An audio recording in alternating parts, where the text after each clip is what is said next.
வந்து விலைக்கு வித்தாங்கன்னு உங்களுக்கு தெரியாது, அப்படிதானே?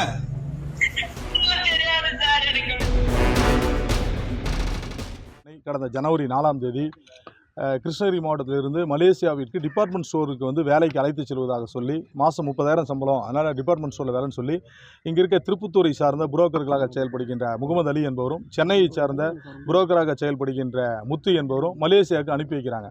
அப்படி அனுப்பி வைக்கும்போது அங்கே போனால் டிபார்ட்மெண்ட் ஸ்டோரில் வேலைன்னு இந்த அம்மா போனால் கடைசியாக வந்து ஒரு வீட்டில் வந்து பாத்ரூம் கழுவுறதுக்கும் லெட்டின் பாத்ரூம் கழுவு விட்டாங்களாம்.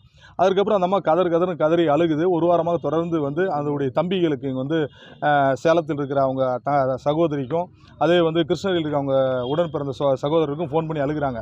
அழுதுட்டு என்ன சொல்கிறாங்கன்னா, என்னை வந்து கொண்டு வந்து விற்றுட்டானுங்க, என்ன நான் வந்து வேலைக்குன்னு தான் கூப்பிட்டு வந்தாங்க, டிபார்ட்மெண்ட் ஸ்டோர் வேலைக்கு கடைசியாக விற்றுட்டாங்க. இப்போ பணம் 1,20,000 பணம் கொடுத்தா மட்டுமே தான் என்னை வந்து தமிழ்நாட்டுக்கு அனுப்பாங்கல்ல, என்னை கொண்டுருவாங்க பழகுது, எனக்கு உயிருக்கு பாதுகாப்பு இல்லாமல் நான் இருக்கிறேன், அதனால் என்னை உயிரை காப்பாற்றுங்க, இந்த விஷயம் 1,20,000 பணத்தை அனுப்பி வைங்க, காப்பாற்றுங்கன்னு சொல்லி அந்த அம்மா தொடர்ந்து அழுகிறாங்க. அந்த அம்மாவை இப்போ தற்சமயம் கஸ்டடியில் வச்சுட்டு இருக்கின்ற அருள் என்கிறவர், அவர் பூர்வீகம் வந்து திருவண்ணாமலை மாவட்டம்னு சொல்கிறாங்க. அவர் மலேசியாவில் இருக்கிறாரு, அவர் தான் அங்கே பிஸ்னஸ் பண்ணிருக்காரு. அவரும் என் ஃபோனில் பேசும்போது என்ன சொல்கிறாருன்னா, சார் நான் வந்து இந்த அம்மா 5,000 ரூபா கொடுத்து விலை கொடுத்து வாங்கினேன், $5,000 மலேசியா டாலர் 5,000 வெள்ளி கொடுத்து நான் வாங்கினேன். அதற்கு பின்னிட்டு வந்து பார்த்திங்கன்னா எனக்கு வந்து பார்த்திங்கன்னா ஒரு $2,000 செலவாயிருக்கு. அந்த மாதிரி உடம்பு சரியாதப்போ பார்த்தப்ப இன்னொருத்திட்ட வந்து நான் ஒரு $6,000 விற்றேன். அதுக்கப்புறம் மெடிக்கல் செலவு வந்து ஒரு $1,000 பண்ணேன். ஆக மொத்தம் எனக்கு $7,000 வந்து எனக்கு வர வேண்டியது இருக்குது. $7,000 என்பது இந்தி மதிப்புப்படி 1,20,000 வர வேண்டியது இருக்குது.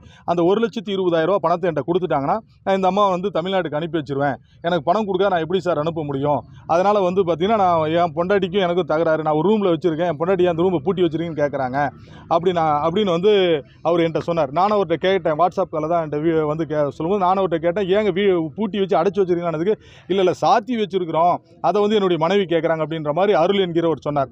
நான் சொன்னேன், உங்களுக்கு உண்டான பணம் கொடுக்கப்படும் அப்படின்றதுக்கு, சார் எனக்கு வந்து வித்தவங்க வந்து முகமது அலியும் முத்து தான், அவர்கள் மீது நீங்கள் நடவடிக்கை எடுங்க, போலீஸில் கூட கொடுங்க, நடவடிக்கை எடுங்க.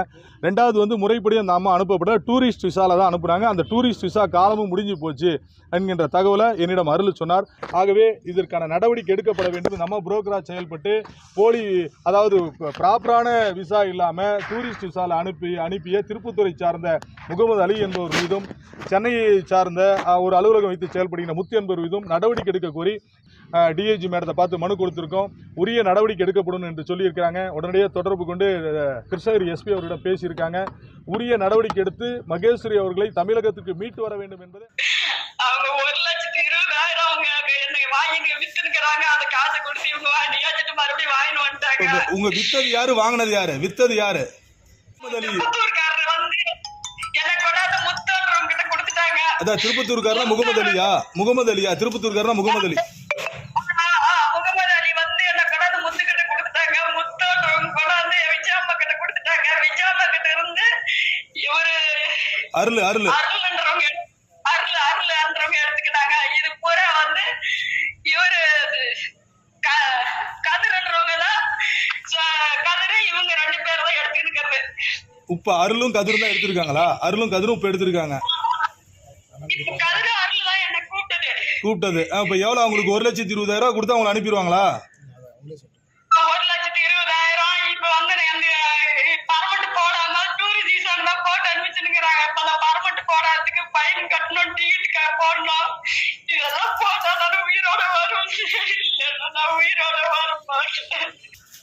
என்னை காப்பாற்றா சார். நான் கூலி செஞ்சு என் கடை தீர்த்துக்கிறேன் சார். என் பிள்ளைங்களுக்கு அம்மாவா இருக்கிறேன். நான் கடன் ஏறி கொடுத்துருக்கிறாங்க, நான் கடன் தீர்த்தணும் சார். அவங்களுக்கு என்ன நம்பி கடன் கொடுத்துருக்கிறாங்க. வீடு வாசல் இல்லைன்னாலே என்ன நம்பி கடன் கொடுத்துருக்கிறாங்க. என் பசங்களை படிக்க வச்சுட்டுக்கிறேன். அதுக்காக அந்த கடன் தீர்த்தம் தான் நான் வந்தேன் சார். ராமநாதபுரம் ராவத்துக்கு இருக்கிறாங்க. அவங்க வீட்டு பசங்களை பார்த்துக்கிட்டு போய் சொல்லிதான் சொன்னாரு. இந்த மாதிரி வீட்டு வேலைக்கு வேற இடத்துல விற்கிறேன்னு சொல்லல. ராமநாதபுரக்காரர் இருக்கிறாங்க, நம்ம ஊருக்காரங்கள எந்த பிரச்சனை பார்த்துக்கிட்டு